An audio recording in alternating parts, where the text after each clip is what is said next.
Hello hello hello live అయిందా? అయింది 5 సెకండ్లు అయింది. నేను కళ్యాణ్ రాకుండా చూసుకుంటున్నాం. సో నాకు మొన్న పిటిషన్ వచ్చింది. చాలా మందికి తెలుగు రాష్ట్రాల్లో చాలా క్వశ్చన్స్ ఉన్నాయంట మిమ్మల్ని అడగడానికి. అది వాళ్ళకి ధైర్యం సరిపోక మ్యాట్కి పంపిస్తే మనోజ్ అశోక్ని మాట్లాడాను. వాళ్ళు మాకు ధైర్యం లేదు మామ, నువ్వే చేసుకొని నన్ను పంపించారు. సో ఈ క్వశ్చన్స్ నావి కాదన్నా, అడిగేది మాత్రం నేనే. నాకు ఈ క్వశ్చన్ సంబంధం లేదు. ఫస్ట్ క్వశ్చన్, అసలు మీకు మీడియా మీద ఎందుకన్నా కోపం అని ఉంది? మీడియా మీద కోపం ఏం లేదే. ఎప్పుడు అంటే మీడియాతో ఎప్పుడు నా Q&A సెషన్స్ కానీ నా ఇంటరాక్షన్స్ అన్ని ఫన్ టోన్లోనే అవుతాయి. ఇప్పుడు వాళ్ళు ఏదన్నా ఎటకారంగా అడిగితే నేను వాళ్ళు ఎటకారంగా చెప్తాను, అంతే తప్పితే మనకేముంటుంది మీడియాతో విరోధం. ఈ ఆన్సర్ అలాగే ఉంచుతున్నా. మీకేమనిపిస్తుంది, వంశశాలకి మీడియా అంటే కోపం ఉందా లేదా? లేదనిపిస్తుంది. అంటే కొంచెం వాళ్ళతో ఆడుకోవడం ఇష్టం లేదు అని చెప్పకపోతే నెక్స్ట్ వీక్ సితారా సినిమా లేదు, అదే కదా? అట్లే లేదు. లేదు మామ, అంటే కొన్నిసార్లు మీడియాని అప్రిషియేట్ చేసిన కానీ అట్లాంటివి కూడా ఉన్నాయి. బట్ కానీ ఎక్కువ తిట్టినట్టే ఉంటుంది అన్న. తిట్టినట్టే ఉంటుంది అంటే ఇప్పుడు వాళ్ళు అడిగిన క్వశ్చన్ కదా మనం ఆన్సర్ సమాధానం చెప్తాం. ఇప్పుడు వాళ్ళు ప్రేమగా క్వశ్చన్ అడిగితే మనం ప్రేమగానే సమాధానం చెప్తాం. వాళ్ళు ఏదన్నా వెరైటీగా అడిగినాకో మనం అలా వెరైటీగా చెప్పకపోతే అనవసరంగా మనం వాళ్ళకి దొరికినట్టు అవుతుంది. యాక్సెప్ట్ చేసినట్టు. ఇది నా క్వశ్చన్ కూడా అన్న, చాలా పర్సనల్ ఇంట్రెస్ట్ ఉంది. మొన్న బోనీ బాబాయ్తో ఏదో ఇన్సిడెంట్ ఒకటి జరిగింది. ఒక ఇంటర్వ్యూలో మీరు ఆయన్ని ఇలా డిస్రెస్పెక్ట్ఫుల్గా మాడారని ఇలా చాలా మంది చెప్తున్నారు. అసలు అక్కడ ఏం జరిగింది? అసలు అది ఏం జరిగిందని పక్కన పెట్టు, జాన్వీ కపూర్ లాంటి కూతుర్ని కానీ ఆయనతో ఎవడన్నా గొడవ పెట్టుకుంటాడా? అసలు ఎవడన్నా గొడవ పెట్టుకుని కానీ ఆయన ఏమన్నా అంటాం కానీ జరుగుతుందా? అది కూడా ఆలోచించకుండా, ఆ కామన్ సెన్స్ లేకుండా మీడియాలో అందరూ నేను బోనీ కపూర్ గారిని డిస్రెస్పెక్ట్ చేశాను అంటున్నారు. అసలు కామన్ సెన్స్ మిగతా ఇష్యూ అంతా పక్కన పెట్టు, జాన్వీ కపూర్ లాంటి అమ్మాయిని ఫాదర్ ఆయన ఎవడన్నా డిస్రెస్పెక్ట్ చేస్తాడో చెప్పు. ఇంకా అర్థమైంది నీకు ఆన్సర్, ఇంకా దానికంటే ఏముంటుంది? కరెక్ట్, చాలా వ్యాలిడ్. కానీ ఒకటైతే నిజమన్నా, ఆ ఇన్సిడెంట్ జరిగిన తర్వాత బాలీవుడ్ మీడియా వాళ్ళు మీ గురించి చాలా నెగిటివ్ అన్నా సరే, తెలుగు రాష్ట్రాలు మిమ్మల్ని రేంజ్ లో పొగిడారన్నా. ఇదైతే నేను అబ్జర్వ్ చేశాను. అప్పుడు మీడియా అంతా పాజిటివ్, అప్పుడు మీడియా అంతా పాజిటివ్ అయింది. అది అలా ఇవ్వాలి ఆల్సర్ చాలా మంది వెళ్ళారు. అదే పాజిటివ్ తీసుకుందాం మనం. మామూలుగా మీకు ఇప్పుడు సప్తసాగర్ దాచేలో లాంటి సాడ్ సినిమాలు నచ్చమంటారు కదన్నా, అది ఎందుకు నచ్చవు మీకు? నాది ఒకటే ప్రిన్సిపల్, లైఫ్ లో ప్రతివాడికి చాలా కష్టాలు ఉంటాయి కదా. వాడి పర్సనల్ లైఫ్ లో కష్టాలు లేవు అని చెప్తే మనం అది కష్టాలు లేవు అని ఏదైనా మనిషి చెప్తే ఇంకా దేవుడి కింద లెక్క ఆయన. అలాంటి దేవుళ్ళని కొంచెం పక్కన తీసి పెడితే ఎవరికైనా లైఫ్ లో ఉన్న ప్రాబ్లమ్స్ ఉంటాయి, అందరికీ అవి ఉంటాయి కాబట్టి ఆ ప్రాబ్లమ్స్ ని మర్చిపోవడానికి ఒక 2 hours థియేటర్లోకి వస్తాం. థియేటర్లోకి వచ్చినప్పుడు మాక్సిమం నవ్వించడము, లేకపోతే పెద్ద హీరో సినిమా తీసినప్పుడు ఆ హైస్ ఇవ్వడంతో ఉంటే వాళ్ళు సాటిస్ఫై అవుతారు కదా. వాళ్ళని లోపలికి పిలుచుకుని కూడా మన కష్టాలు చెప్పి వాళ్ళని ఏడిపించడం ఎందుకు అన్న ఉద్దేశం, అంతే తప్పితే అవి నచ్చవు అంటే ఆ ఉద్దేశంలో నచ్చవు. అలా చూసుకుంటే Jersey cinema is not all entertainment comedy ఉండే సినిమా కాదు. It is the heart hitting story of a failed man, failed cricketer. ఆ లెక్కను చూసుకుంటే even that is a story about a sad man. Sad man కాదు, the way we ended Gautam కి Jersey cinema కూడా ఇది నన్ను చాలా మంది నేను సప్తసాగర్ గురించి అడిగినప్పుడు అన్నారు, జెర్సీ ఎలా ఎండ్ చేసామంటే సన్ వచ్చి ఫాదర్ గురించి మాట్లాడుతున్నప్పుడు నేను చాలా ప్రౌడ్గా చెప్తున్నాను మా నాన్న గురించి. మా నాన్న ఫైట్ చేస్తూ హెల్త్ ఇష్యూ వల్ల ఇలా జరిగింది మా నాన్నకి, అంతే తప్పితే మా నాన్నకి అలా జరిగిందని నేను ఎప్పుడు బాధపడలేదు. మా నాన్న ఫైట్ చేస్తూ ఇది చేసాడు, అలా ఒక ప్రౌడ్ మూమెంట్లో హ్యాపీ ఎండింగ్ చేసాం మనం దానేమో ఒక ఫెయిల్డ్ క్రికెటర్ లాగా, సక్సెస్ఫుల్ క్రికెటర్ లాగా ఇండియన్ టీమ్ కి సెలెక్ట్ అయిన ఒక సక్సెస్ఫుల్ క్రికెటర్ స్టోరీ లాగానే ప్రొజెక్ట్ చేసి ఎండ్ చేసాం దాన్ని ఒక హ్యాపీ ఎండింగ్ తో. సో ఆ హైతోనే బయటకు వస్తారన్న ఆడియన్స్, బాధతో కాకుండా. ఇప్పుడు అదే ఈ మధ్య చాలా ఫేమస్ అయింది, మీరు స్టోరీలో లాజిక్స్ ఇలాంటి లాంటివి అవసరం లేదు అంటారు కదా. అంటే మీరు జనరల్లీ ఏ సినిమా మీ దగ్గరకు వచ్చినా, ఏ స్టోరీ వచ్చినా సరే మీరు అలాగే ఆలోచిస్తారా, లేదా మళ్ళీ ఇది ఒక పెద్ద హీరో సినిమా కాబట్టి కొంచెం జాగ్రత్తగా ఉండాలి, లేదా కొత్త యూత్ సినిమా కాబట్టి ఎక్కువ వరి అవ్వక్కర్లేదు అనే పాయింట్ ఆఫ్ వ్యూ ఏమైనా ఉంటుందా? ఇప్పుడు మ్యాడ్ తీస్తున్నామా, లక్కీ భాస్కర్ తీస్తున్నామా అనేది నాకు తెలుసు కదా. ఇప్పుడు లక్కీ భాస్కర్ సినిమాలో ఇప్పుడు స్టోరీ ఏంటి, ట్విస్ట్లు ఎలా రివీల్ అవుతున్నాయి, ఆ సస్పెన్స్ రన్ అవుతుందా లేదా, కాన్ సినిమా తీస్తున్నప్పుడు లాజిక్స్ అన్ని కరెక్ట్గా ఉన్నాయి లేదా, సినిమాటిక్ లిబర్టీస్ తీస్తున్నామా లేదా, అవన్నీ ప్రాపర్గా చూసుకుంటాం. అదే మ్యాడ్ స్క్వేర్ తీస్తున్నప్పుడు అంటే ఇప్పుడు మనం సస్పెన్స్ థ్రిల్లర్ సినిమా తీయట్లేదు, మనం రివీల్ చేసిన పర్లా, ఇప్పుడు ఒక ఫన్ టోన్ సినిమా తీస్తున్నాం, ఒక లాజికల్ అవసరం లేదు. ఇప్పుడు ముగ్గురు కుర్రోళ్ళు నవ్వించారా లేదా అనేది ప్రయారిటీ మనం ఆ సినిమా తీస్తుంది దానికి. ఇప్పుడు ఈ సినిమాలో కూడా ముగ్గురు ఇంజనీరింగ్, ఇప్పుడు నేను ఇంజనీరింగ్ చదువుకుని బాగుపడింది ఏం లేదు, ఇంజనీరింగ్ సంబంధించిన ఉద్యోగం నేను పెద్ద చేసింది ఏం లేదు. సో అలా నాతో పాటు ఒక ముగ్గురు కుర్రోళ్ళు ఇంజనీరింగ్ చేసి ఎందుకు పనికిరాని ముగ్గురు కుర్రోళ్ళు వాళ్ళ ఫ్రెండ్ పెళ్ళికి వెళ్ళి వాడి జీవితంతో ఎలా ఆడుకున్నారు, అక్కడి నుంచి టైంపాస్కి 4 అబ్బాయిలు కలిసి గోవా వెళ్తే ఏం చేస్తారు, గోవా వెళ్ళినప్పుడు సినిమా కాబట్టి ఎంతసేపు వాళ్ళు గోవాలో చేసి చూపించకుండా ఒక చిన్న చూపించాలి కాబట్టి ఒక చిన్న క్రైమ్ యాంగిల్ పెట్టాం. మళ్ళీ క్రైమ్ యాంగిల్ పెట్టాము కదా, నా క్రైమ్ యాంగిల్ ఏంటి సిల్లీగా ఉంది ఇది ఏదైనా రేపు రివ్యూలు రాయడానికి కూడా లేదు. నేనే చెప్తున్నా క్రైమ్ యాంగిల్ చాలా సిల్లీగా ఉంటుంది, అది కూడా కామెడీ కోసం పెట్టిన క్రైమ్ యాంగిలే. కథ ఒక లేయర్ ఉండాలి కాబట్టి క్రైమ్ యాంగిల్ పెట్టాం, అది సిల్లీగానే ఉంటుంది. దానికి కూడా లాజిక్ ఎతికి అదేంటి స్ట్రెంత్ లేదు క్రైమ్ యాంగిల్లో, లేకపోతే వెనకాల డెప్త్ లేదు. డెప్త్ లేదు. ఒక 4 కుర్రాళ్ళు గోవా వెళ్ళి టైంపాస్ చేసి ఎంజాయ్ చేస్తూ చేసిన ఫన్ని నెక్స్ట్ ఒక హై యాంగిల్లో తీసుకెళ్ళి ఒక హై ఎండ్లో చిన్న క్రైమ్ యాంగిల్ పెట్టి దాన్ని ఫన్ టోన్ చేసాం వీళ్ళంతో పాటు ఈసారి ఎలా చేశారని. ప్లస్ ఎప్పుడు మ్యాడ్ది ఒక విషయం చెప్దాం అనుకున్నాను నేను. యాక్చువల్లీ ఒక 4 అబ్బాయిలు అంటే ఫన్ యూత్ సినిమా అంటే అమ్మాయిలతో కలిపి అమ్మాయిల మీద కామెడీ లేకపోతే అమ్మాయిలతో చేసి అన్నీ చూస్తున్నాం కదా. ఇది మ్యాడ్ స్క్వేర్ ఎలాంటి సినిమా అంటే ఎక్కువ ఒక జనరల్గా మనం ఒక 4 అబ్బాయిలు ఉంటేనే ఎక్కువ టైంపాస్ అవుతుంది మనకి బేసిక్గా కూడా. సరే గ్యాంగ్లో అమ్మాయి ఉన్నా లేకపోయినా లవర్ అనే యాంగిల్ పక్కన పెడితే ఒక 4 అబ్బాయిలు కూర్చుంటే ఎక్కువ టైంపాస్ చేస్తారు. ప్లస్ స్ట్రెస్ రిలీఫ్ కూడా చాలా 4 అబ్బాయిలు కూర్చొని మాట్లాడుకుంటే ఫ్రెండ్స్ అంతా.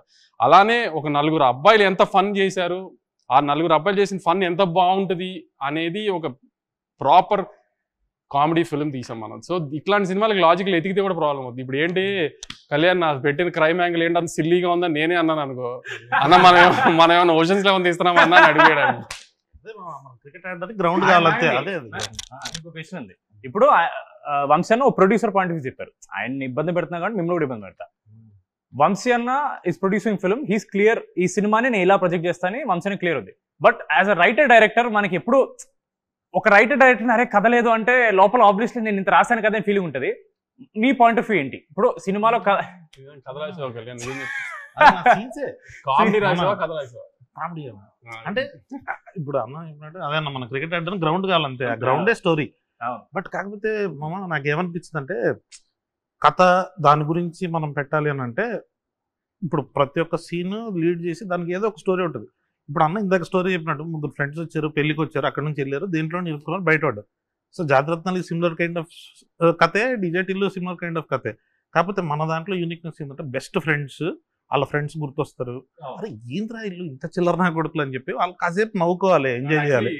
చిల్లర కొడుకులు అన్నాడు కదా, నేను అంటే బాగుండదేమో అని నేను ఆగాను. కానీ అంటే ఒక 3 చిల్లర ఎదవలు చేసే అంటే ఇప్పుడు బేసిక్ గా ఎవరిలో అయినా చిల్లర ఎదవ ఉంటాడు. అందరు పాష్ గా లేకపోతే డిగ్నిఫైడ్ గా గోవా వెళ్ళి డిగ్నిఫైడ్ గా ఉండడానికి గోవా వెళ్ళక్కర్లేదు కదా. ఇప్పుడు గోవానో బ్యాంకాక్ వెళ్ళి డిగ్నిఫైడ్ గా ఉన్నాం అంటే వినడానికి కూడా అసహ్యంగా ఉంటుంది, చెప్పిన వాళ్ళు కూడా నమ్మరు. సో ఆ సెన్స్ లో వాళ్ళు చేసిన ఫన్ చూడటానికి రావాలంతే. ఇప్పుడు మనం కొన్ని రియల్ లైఫ్ లో ఉంటాయి కానీ అని మనం చెప్పుకుని 4 ఫ్రెండ్స్ మధ్యలో జరుగుతాయి కానీ మనం బయటకు చెప్పుకోలేం. అట్లాంటి కొన్ని 4 ఫ్రెండ్స్ మధ్యలో జరిగే కామెడీలు ఇవన్నీ అంటే గోవా వెళ్ళిందంటే ప్రతిోడు ఎంజాయ్ చేసేస్తాడు, అమ్మాయిలు ఇది ఏదైనా ఒక ఫీలింగ్ లో ఉంటారు కదా ఫ్యామిలీస్ కానీ పేరెంట్స్ కానీ. అంత అలాంటిది ఏ ఉండదు అక్కడ, జరిగి చేసేది చచ్చేదేం లేదు అన్న ఫన్ యాంగిల్ కొంచెం లార్జర్ ఆడియన్స్ కి చూపిస్తానికి ఒక ప్లాట్ఫామ్ గా వాడే మ్యాచ్ స్క్వేర్. అది ఇప్పుడు మనకు తెలిసిందే ఎప్పటి నుంచో జరుగుతున్న the greatest war is between producers and reviewers. The greatest war. నచ్చకపోతే చాలా హార్ష్ గా ఇస్తారు, నచ్చితే మాత్రం డెఫినెట్లీ మ్యాడ్ వన్ ని చాలా పుష్ చేశారు రివ్యూవర్స్ అండ్ మీడియా వాళ్ళు. బట్ ఒక ఎక్స్పెక్టేషన్ తో వస్తున్న సినిమా మ్యాడ్ 2 కాబట్టి దిస్ ఆల్వేస్ కొంచెం టెన్షన్ ఉంటుంది. ఫస్ట్ టైం కూడా మనం ఇంత టెన్షన్ పడలేదు, సెకండ్ టైం చాలా ఎక్కువ ఎక్స్పెక్ట్ చేస్తున్నారు కాబట్టి మనం ఎంత ఇచ్చినా చాలా టైమ్స్ 2-3 రివ్యూవర్స్ అరేం ఎక్స్పెక్ట్ చేసిన దానికి లేదు అని చెప్పి టొమాటోలు ఇవ్వడము లేదా ఈ టీ కప్పులు పలకొట్టడం ఇలాంటివి జరుగుతున్నాయి. మరి మీకు ఏమన్నా అసలు వరి ఉందా ఈ రివ్యూవర్స్ ఇలా తక్కువ ఇస్తే ఏంటి పరిస్థితి, దానివల్ల మళ్ళీ ఏమన్నా నంబర్స్ ఎఫెక్ట్ అవుతాయని? నెంబర్స్ రివ్యూస్ ఇవన్నీ అది నెవర్ ఎండింగ్ టాపిక్లే. అది రిలేషన్ ఉంటుందని కొంతమంది, రిలేషన్ ఉండదని కొంతమంది, అది నెవర్ ఎండింగ్ టాపిక్. దానికి ఏమీ అనాలిసిస్ లేదు, ప్రూఫ్ లేదు, ఎవరి అనాలిసిస్ ఏం లేదు. కానీ మ్యాడ్ స్క్వేర్ ని రివ్యూ చేయడానికి నేను వాళ్ళని రిక్వెస్ట్ చేసేది ఒకటే, నవ్వు వచ్చిందా లేదా. మీకు నవ్వు వస్తే మంచి రివ్యూ వేయండి, నవ్వు రాలేదంటే మంచి రివ్యూ వేయకండి. అంతవరకు నేనే చెప్తున్నా. మీకు నవ్వు తెప్పించడం మా బాధ్యత, నవ్వు తెప్పిస్తామని గ్యారంటీ నమ్ముతున్నాను నేనైతే. ఎందుకంటే నేను నిన్న ఫస్ట్ హాఫ్ చూసుకున్నాను, అంటే మా డైరెక్టర్ ఇప్పుడు దాకా ఫస్ట్ హాఫ్ చూపించాడు, అంటే సెకండ్ హాఫ్ ముక్కలుగా చూస్తాం వేరే షూటింగ్ టైం నుంచి. ఒక ఫ్లోలో ఫస్ట్ హాఫ్ చూపించాడు. ఇంకా ఫస్ట్ హాఫ్ నేనే, నీకు తెలిసి ఉంటుంది కదా పెళ్లి ఎపిసోడ్లో కింద పడి దొరికి నవ్వాను నేను. అసలు ఏం సౌండ్లు ఏం లేకుండా మామూలుగా నాకు అంత ఈజీగా నవ్వే వచ్చి సావదు. అలాంటిది నాకు నవీన్కే అసలు ఒక 30 minutes ఊపిరి అందలేదు నవ్వి. సో అలా నవ్వుతామని గ్యారంటీ నేను ఇస్తా, గ్యారంటీ నవ్విస్తామని. అంతే తప్పితే ఇంకా మిగతా మీరు వాళ్ళ రివ్యూస్లో వాళ్ళకు ఒక తూకం వేసుకుని కథ ఇలా ఉండాలి, స్క్రీన్ ప్లే ఇలా ఉండాలి, లేకపోతే ప్రొడక్షన్స్ ఇలా ఉండాలి, క్వాలిటీస్ ఇలా ఉండాలి, అలాంటివి వేస్తే నాకు నేనేం గ్యారంటీ చెప్పలేను. కానీ మీ ఎక్స్పెక్టేషన్ రీచ్ అవుతుందో లేదో. మ్యాడ్ తీసింది మనం ఆ రోజు కూడా అదే చెప్పాం, మేము నవ్విస్తాం థియేటర్కి రండి అని. మ్యాడ్ స్క్వేర్ కూడా అదే చెప్తున్నాం, మేము చాలా బాగా నవ్విస్తాం, థియేటర్కి వచ్చి just have fun and go. అది నేను గ్యారంటీ ఇస్తున్నా. సమ్మర్లో పిల్లలందరికీ ఎగ్జామ్స్ అయిపోయిన తర్వాత హ్యాపీగా ఫ్రెండ్స్ అందరూ కలిసి సినిమాకి వచ్చి నవ్వుకుని వెళ్ళండి. అది నేను గ్యారంటీ ఇస్తున్నాను. మీకు బాగా నవ్వు వస్తే మంచి రివ్యూ వేయండి, మీకు అంతగా నవ్వు రాలేదంటే అప్పుడు మీ ఇష్టం వచ్చిన రివ్యూ మీరు వేయండి. లేకపోతే లాస్ట్ టైం లాగా నవ్వు రాకపోతే ఈ క్వశ్చన్ అడుగుతున్నాను. లాస్ట్ టైం అంటే మ్యాడ్ 1 మనకు చాలా కాన్ఫిడెన్స్ ఉంది, మీరు ఎంత కాన్ఫిడెంట్ చూపించడానికి ప్రెస్ మీట్ లో డబ్బులు రిఫండ్ చేస్తున్నారు. మనం మ్యాడ్ 2 చేసినప్పుడు ఏమనలేదు, దాని మీద చాలా మంది అదేంటి వంశీ గారు ఏమనలేదు, ఈసారి భయపడుతున్నారా, ఇలాంటివన్నీ వచ్చాయి. ఎందుకు ఏమనలేదు? మీరు అనడం వల్ల ఏమైనా ఇంపాక్ట్ ఉంటుందా, అనకపోవడం వల్ల ఏమైనా ఉంటుందా? అనకపోవటం మూలన అంట మూలన ఇంపాక్ట్ ఉంటుందా లేదు, కానీ ఆ రోజున you're all new boys, new director, I was making a small film. I wanted to project in that way that I made a very good small film అని జనానికి చెప్పడానికి. అంటే నేను సినిమా చూసుకున్నాను, నాకు బాగా తెలుసు సినిమా గురించి. సో మనం అనుకున్నది సినిమా గురించి జనానికి కన్వే చేయడానికి నేను ఒక సినిమా తీశాను. నవ్వు వచ్చే సినిమా, మీకు గ్యారంటీగా నవ్వు వస్తుంది, దయచేసి సినిమా చూడండి, మీకు నవ్వు రాకపోతే నేను డబ్బులు వెనక్కి ఇస్తానని చెప్పా. ఇప్పుడు జనంని నాకు నువ్వు అన్నట్టు జనమే ఒక నవ్వు కామెడీ సినిమాని నమ్మి ఆ నమ్మకంతో వస్తున్నారు. ఆ నమ్మకాన్ని గ్యారంటీ నిలబెట్టుకుంటాము. లేదంటే మీకు ఎలాగో నన్ను ట్విట్టర్లో తిట్టడం బాగా అలవాటు, ఈసారి మళ్ళీ ఇంకొక డోస్ పెంచి తిడుతురు కానీ, అంతే తప్పితే. కానీ మీరు డిసప్పాయింట్ అయ్యే సమస్య లేదు. నవ్వటానికి థియేటర్కి రండి, హ్యాపీగా నవ్వి పంపిస్తాము, గ్యారంటీగా నవ్వించి పంపిస్తాము. లేదంటే యాస్టీస్ మీరు అన్న ట్విట్టర్లో ఎప్పుడైనా తిట్టుకోవచ్చు. వంశీనే కాదు, మిమ్మల్ని కొంచెం గ్రిల్ చేద్దామని. మామూలుగా బయట మన ప్రెస్ మీట్ చూసినా చాలా మంది ఇలా టాక్ ఉంది, కళ్యాణ్ శంకర్ కాంపౌండ్ అంటే సితారానే, దాన్ని బయట సినిమాలు చేయడు అని బయట టాక్ వస్తుంది. దానికి మీ రిప్లై? బయట మాట్లాడదామా? లేదు, అన్నతో కంఫర్ట్ గా ఉంటుంది, ఏది కావాలంటే అది ఇచ్చేస్తాడు, చేసుకోమంటాడు, తర్వాత తిడతాను మళ్ళీ కాన్ఫిడెంట్ గా చెప్పేసి అన్నను అడుగుతా. అంటే అన్నను అడిగినా చిన్నబాబు సార్ ఉంటారు కదా అక్కడ, పెద్ద బాస్, బిగ్ బాస్ ఉంటారు, ఆయన డిసైడ్ చేస్తారు నెక్స్ట్ ఏం చేయాలి ఏంటంటే. కంఫర్టబుల్ గా ఉంది మామ, అంటే ఏం కావాలంటే అది చేయొచ్చు అన్నప్పుడు. సితారా అంటే ఎక్కువ మీ పేరు పడుతుంది, but even Chinnababu garu is one of the backbones for Sithara, just like for Haarika Hassine. ఒక స్టోరీ వచ్చి ఒకవేళ అది మీకు నచ్చి సార్కి నచ్చకపోయినా, సార్కి నచ్చి మీకు నచ్చకపోయినా, ఆ ఫైనల్ డెసిషన్ అనేది ఎవరు తీసుకుంటారు, లేదా మీరిద్దరు ఎలా డిస్కస్ చేసుకుంటారు? ఒక స్టోరీని వచ్చినప్పుడు మీరు కాల్ చేసి ఇలా బాబాయ్ ఇలా స్టోరీ వచ్చింది బాగుంది అని అలా డిస్కషన్ ఏం జరుగుతుందా? అంటే ఎప్పుడంతే, ఇప్పుడు కళ్యాణ్ ఫస్ట్ వచ్చి కలిసినప్పుడు వేరే కథ చెప్పాడు, సినిమా కథ, అది తీద్దాం అనుకున్నాం, అది కొంచెం డిలే అయిందని. అన్న కాలేజ్ పిల్లలు సినిమా చేద్దాము అంటే సరే చేసేద్దాం, ఒకసారి ఐడియాగా చెప్పాడు, ఐడియా బాగుంది, బాబాయ్కి వెళ్ళి చెప్పి బాబాయ్ ఓకే అని కూడా చేసేద్దాం, అయిపోయింది అంతే. So simple process. ఏదన్నా ముందు నేను వింటే ఆయన తర్వాత విన్నా, లేదా నువ్వు వింటే కాన్ఫిడెంట్గా ఉంటే వెళ్ళిపోవాలి, లేదా ఇట్లాంటి సినిమాలు ఆయన జడ్జ్మెంట్ బెటర్ ఉంటుంది అనుకుంటే ఆయనకే పంపించేస్తారు. సో ఆయనే ముందు డెసిషన్ తీసేసుకుంటారు, తీసుకుందామా లేదా అని. ఒకవేళ డిసగ్రిమెంట్ అయితే ఆప్షన్ సినిమాలు కూడా ఉన్నాయి. ఓకే, ఇప్పుడు ఫస్ట్ టిల్లు వచ్చింది, దాంతో టిల్లు స్క్వేర్ అని, ఈ సీక్వెల్స్ కి కొత్త టైటిల్ లాగా టిల్లు 2 కాకుండా టిల్లు స్క్వేర్ అని కొత్త ఒక ఐడియా వచ్చింది. దాని తర్వాత we followed the same sentiment for Mad Square. ఇప్పుడు కింగ్డమ్ బయట టాక్ నడుస్తుంది 2 parts అని, ఒకవేళ సెకండ్ పార్ట్ వస్తే కింగ్డమ్ స్క్వేర్ అని పెడతారా? కింగ్డమ్ అది రూమర్ కాదు, అది యాక్చువల్లీ కథే 2 parts కథ. అది అలా సెకండ్ పార్ట్ తీయాలి అని ఈ కథను పెంచి ఫస్ట్ పార్ట్ చేసింది కాదు. ఇక్కడ దాకా నాకు గౌతమ్ చెప్పింది, మనం తీసిన సినిమా పార్ట్ 1 అండి, ఇక్కడ దాకా ఈ కథ, దాని తర్వాత పార్ట్ 2 అని దాని స్క్రీన్ ప్లే వేరు ఉందండి ఇది అని చెప్పాడు క్లియర్గా. సో అది స్క్వేర్ పెడదామా, కింగ్డమ్ 2 పెడదామా ఏంటి అనేది దాని రిజల్ట్ రేంజ్ చూసి దాన్ని బట్టి డిసైడ్ చేద్దాం. మనం సితారా పేజ్ లో ఏ పోస్ట్ వచ్చినా సరే ఓ 100 పోస్టుల్లో 90 పోస్టులో వీడియోలు ఉంటాయి. అది చూసినప్పుడు మీకు ఏమన్నా ప్రెషర్ అనిపిస్తుందా అన్న? ఇప్పుడు మీరు సినిమా చూసారు అప్పటి వరకు చేసింది? చూస్తుంది. ఎలా ఉందో అది?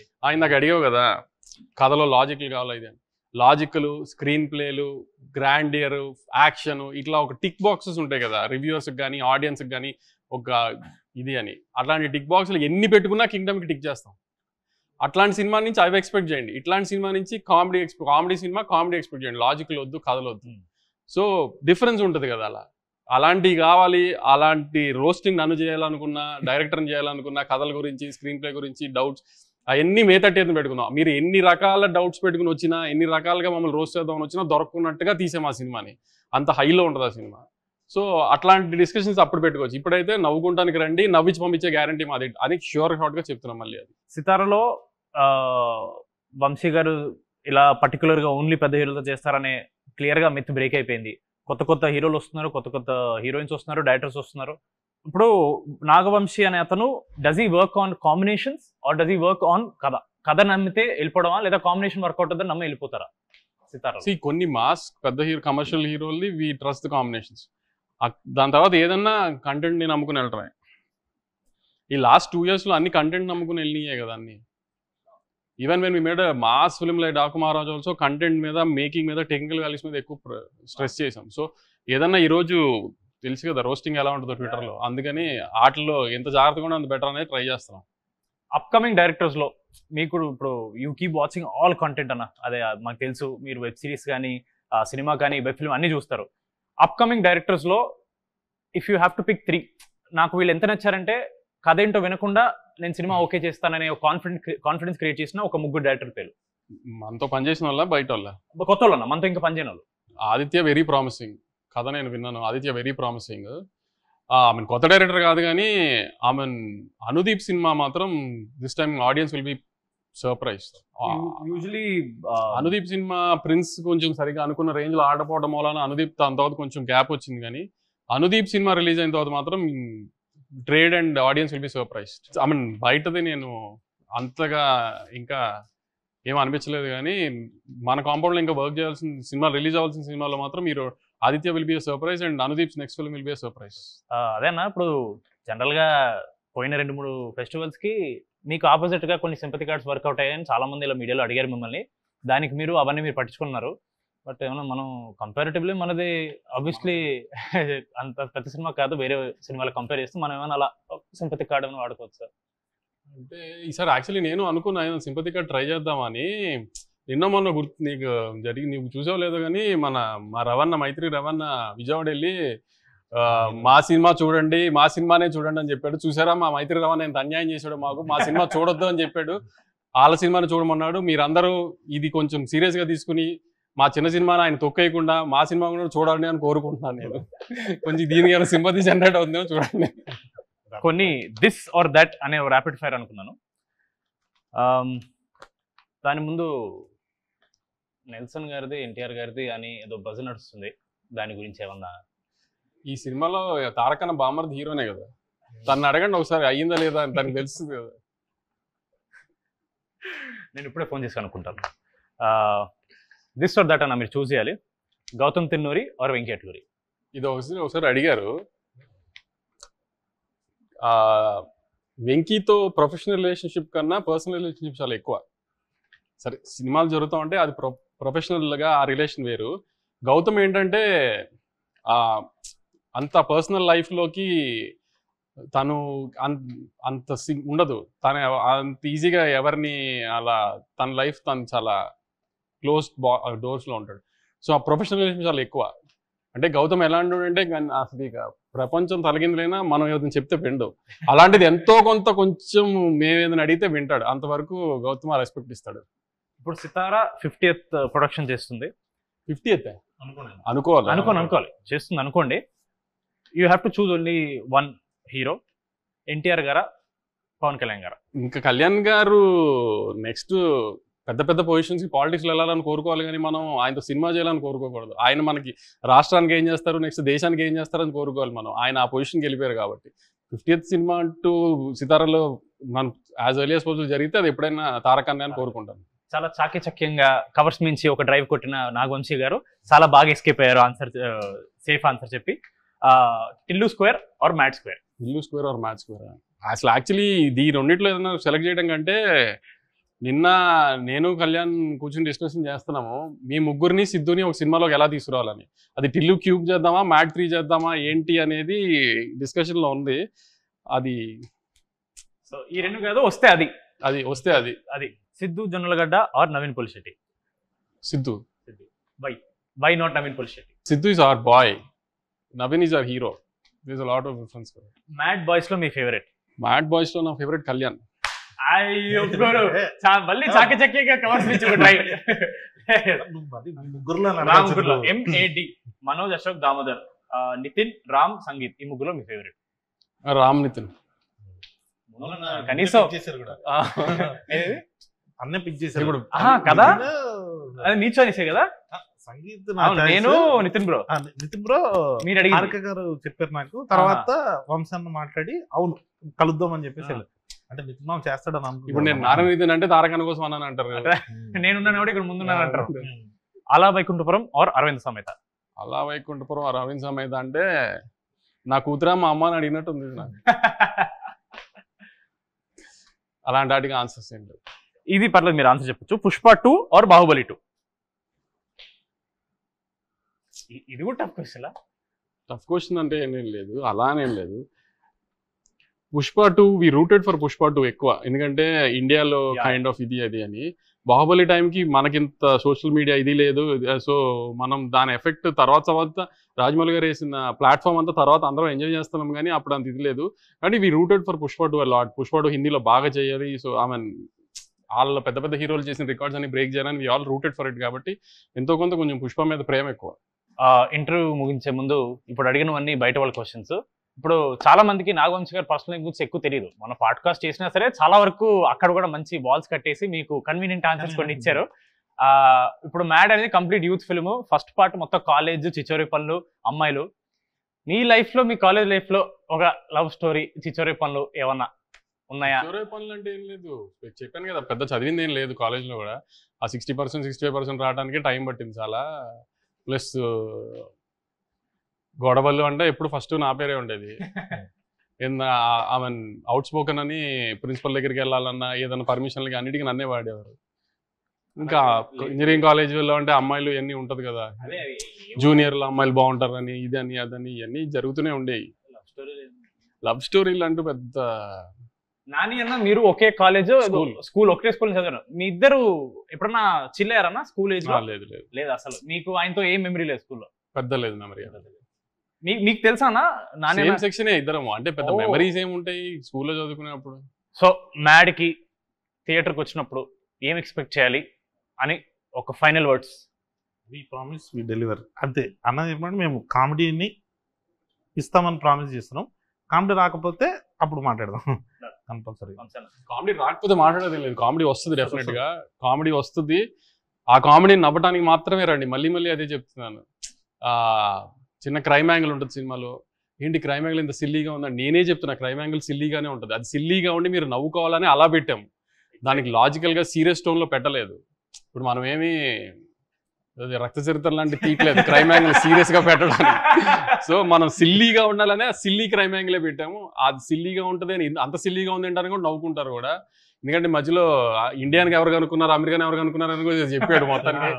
సో అలాంటివి కూడా, అలాంటి చిన్న చిన్న సిల్లీది కూడా ఉన్నాయి. అవన్నీ చూసి నవ్వుకోండి అంతే, లాజిక్లు ఎతకండి. మీరు నవ్వించే గ్యారంటీ మాది. దయచేసి థియేటర్స్కి వచ్చి నవ్వుకోండి. సమ్మర్లో జనాలు నవ్వుకుంటారు.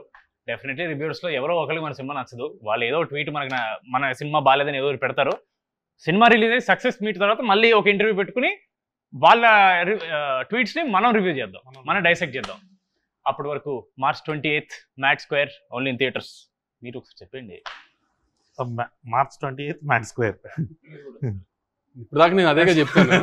ఏంటి చెప్పండి ఒకసారి. March 28th మ్యాడ్ స్క్వేర్ తప్పకుండా థియేటర్లో చూడండి. మా మైత్రి రవి గారు చెప్పినట్టు ఓన్లీ రాబిన్ హుడ్ చూడకుండా మా సినిమా కూడా చూసి మా మీద చిన్న పిల్లలతో ఏదో సినిమా తీసాం, మా మీద జాలి చూపిస్తారని కోరుకుంటున్నాను. Thank you.